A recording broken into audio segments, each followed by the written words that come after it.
Today we answer the age-old question, can you beat Elden Ring with only a shield? Today I will be answering this question as you join me on my journey throughout the lands between, to use shields to defeat all the main baddies of the game and more. With all that being said, let the journey commence, my fellow tarnished. So, Dr. Patches Jr. II shall be accompanying us, and I decided to use the hero as my origins with the keepsake of the golden seed. So I make my way out to the first step after skipping through the tutorial, and I make my way over to get my maiden, which I am not worthy of. I also go over and give Ronnie a ring, along with making my way over to Roderica for later on when I need to upgrade my summons. It's also worth mentioning that I do pick up the Swordstone key as well. Then I make my way down to the Weeping Peninsula, where I pick up yet another Swordstone key, leaving us at 2, along with picking up our first Great Shield, being the Great Turtle Shield, which is a very good shield that boosts our stamina recovery, making it pretty good for when we have to make our way over to get our next Great Shield. Afterwards, I make my way over to Mistwood, where we go down to Siofra River Well. And not to mention, we are about to put these Swordstone keys to use, as after getting completely assaulted by all of the ancestral spirits, I make my way up the elevator. Afterwards, I go in between a giant golem's crotch and grab myself the spiked palisade shield, which is a great shield we're going to be using for quite a while. Afterwards, I go to the Dragonburnt Ruins to make my way over to Caelid, our next stop in our adventure. After being abducted by weird mysterious smoke, I end in the Celia Crystal Tunnel and make my way down to the Iconia Swamp to grab our first pot bottle. Afterwards, we make our way over to Fort Feroth and pay Grandpappy Cinnamon Roll a nice visit. A 15-minute visit, to be exact, as I am stuck smashing a prelate shield into him for an excruciatingly long time.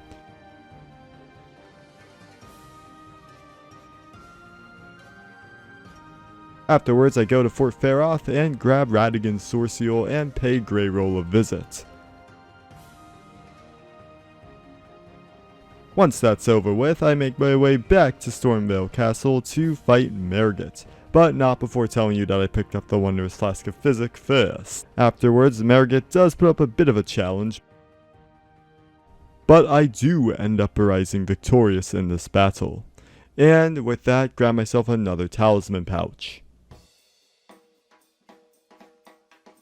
Stormveil Castle was quite lengthy, and I'm not willing to admit how many times I got lost, but I decide to keep Godric the Grafted for later, but instead decide to take the secret route around to get to Larunia of the Lakes. There I pay Smarg a visit and quickly yoink his Academy Glintstone key, while I also go to talk to Iji as well to buy some Sombers. Of course, Carrion Manor is exactly what you'd expect it to be, but I decide not to fight Loretta yet. Afterwards, I make my way to the ravine and go up probably one of the most excruciatingly long segments of ladders I've ever experienced, as bats won't leave me alone.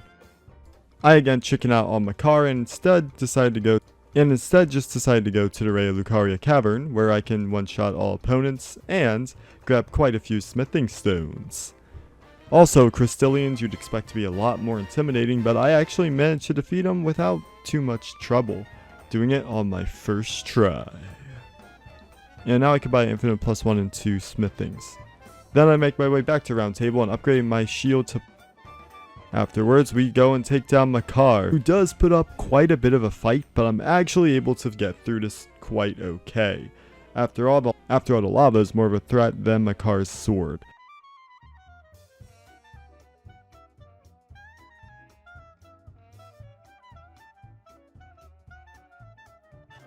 Then I make my way down to the Perfumer Ruins to pick up a very special recipe along with 2 extra perfume bottles. Afterwards, I go over to Caelid to defeat the Mad Pumpkinhead duo and obtain the Dr. Patches Jr. Great Shield, which I will never be using again. over to Shaded Ruins to pick up the aromatics, which are going to be very useful for an, and then go up to scale Mount Glemmer and join the Volcano Mana. Once I've done that, I get my ass kicked more times than I'm willing to admit at 3 o'clock in the morning and decide to call it quits. But not before defeating Godric the Grafted, who doesn't take me that long. I believe I do beat him on my first try, which is great. But once he is defeated, I claim his Great Rune and we make our way down to Caelid. Defeated the Cleanrot Knights and obtained myself the Golden Scarab for more runes upon killing the multiple bosses, but not before dying. Then I go over to the Sealed Tunnel to defeat Onyx Lord and grab myself the Smithing Bell too. But of course the Perfumer's Grotto has to have another bottle there, right? Afterwards we go to the Atlas Tunnel and I defeat the Crystallian Duo to obtain the +3 smithing. And finally, to make a whole roundabout, I go and get myself these sleepy weapons. Rhea Lucaria does not like shields and wants to spam as much as it can at me. You might as well also go ahead and call PETA, because guess what? I have to kill yet another Red Wolf. And Renala doesn't give me too much trouble, thankfully. Apparently shields were her weakness this whole time. Now I tried Tree Sentinel and used the pussy tactic, but unfortunately my prowess just isn't in it yet. So I have to go and defeat Loretta instead, and make converse with my mistress Ronnie. Afterwards, I make my way over after doing a few very meager tasks, and get to Radahn, who thankfully isn't as bad as you would expect him to be on a shield build. Matter of fact, I actually do end up beating him with relative ease after a few tries.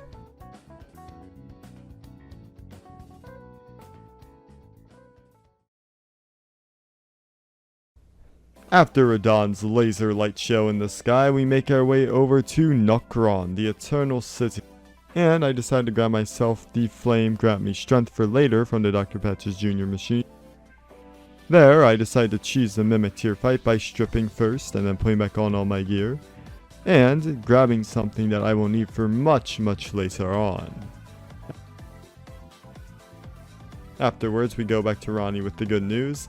And I kill Wormface with his bloody death blight, and him finally fell, and I grab myself a much needed hard tier. I also kill the Urculate Tree Spirit, who gives me a bit of trouble, but I'm able to beat him on the first try. Surprisingly, shields are very viable in this game.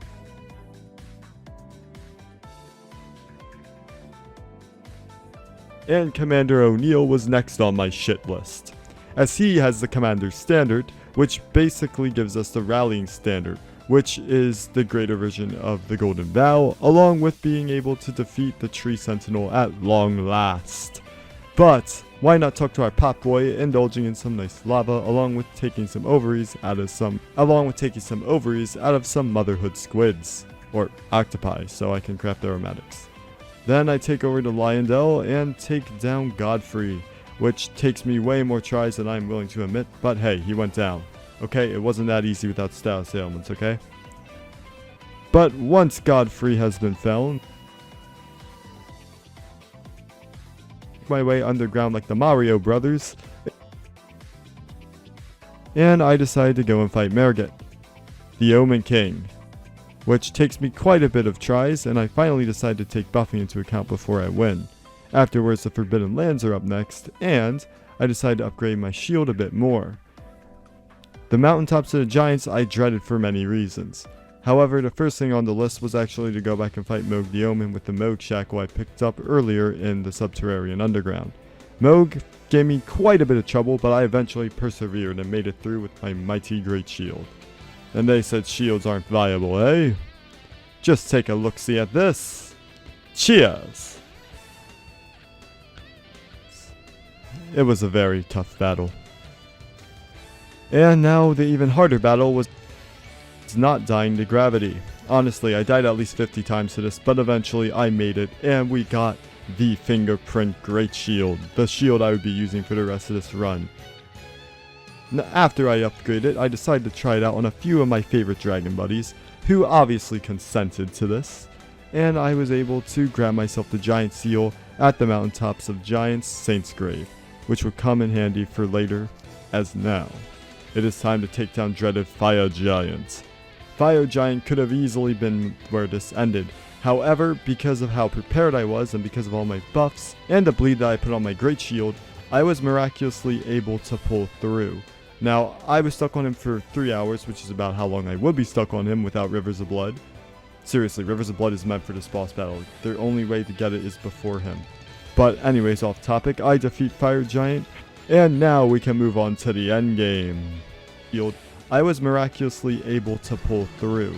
Now, I was stuck on him for 3 hours, which is about how long I would be stuck on him without Rivers of Blood. Seriously, Rivers of Blood is meant for this boss battle. So, now I go back to the Church of Vows and grab myself the Lord's Heal, which is going to be a very valuable spell for later on in this run, along with going back to Red Erica to upgrade Mimic Me. Now, I do try to go ahead and grab myself the One-Eyed Shield, however, it just wasn't working out too well for me. So I went back to my Great Shield of Fingerprint and take down the Valiant Gargoyles, along with grabbing myself the Goat Horns Talisman and defeating Giant Mama Runebear. Afterwards, I upgrade my shield to the max and my seal to the max as well,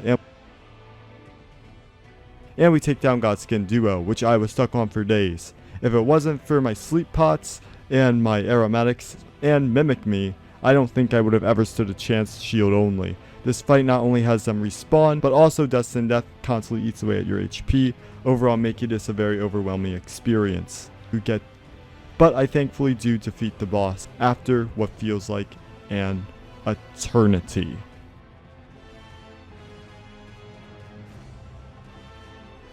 So thankfully Malekith was a bit more forgiving. It only took me about 5 tries before I defeated him with Mimic Me and a few buffs.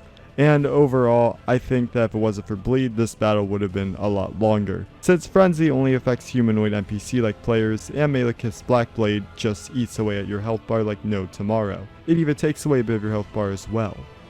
Afterwards, we grab ourselves the Rune of Death, and we make our way over to grab ourselves the Thap Ring +2, which is in the Ashen Capital.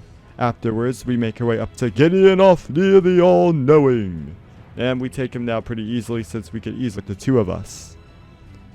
Overall, Godfrey and Horalu weren't too bad, taking me about 5 tries. But I was able to manage and defeat him. If I could recommend anything, it's definitely to keep him on Mimic Me. And let me tell you guys right now, those aromatics come in huge handy. The uplifting aromatic is one of the best, indeed. But now, I take down the Knights Cavalry back at Dragon Barrow to grab myself the Bloodhound Step, which will be needed to take down the Elden Beast. And to the final boss we go after many upgrades, and after reallocating my weapon, and after reallocating my Great Shield to use Cold. Because believe it or not, Radagon is weak to frost damage, which can make this fight go a lot faster, along with adding a few buffs to ourselves.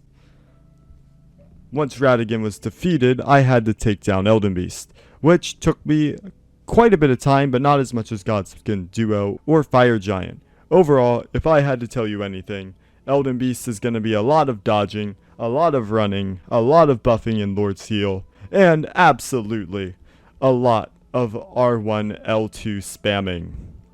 But eventually, I make it, and we get there with all of our tactics in hand. He's almost dead. He's almost there. Come on, Dr. Ventus Jr.! Holy shit! Holy shit! We have done it! Elden Ring. Beat with only a shield. Ladies and gentlemen, with that, the age-old question has been answered. Can you beat Elden Ring with only a shield? And my answer to that is yes, you can. But you will need quite a bit of preparation.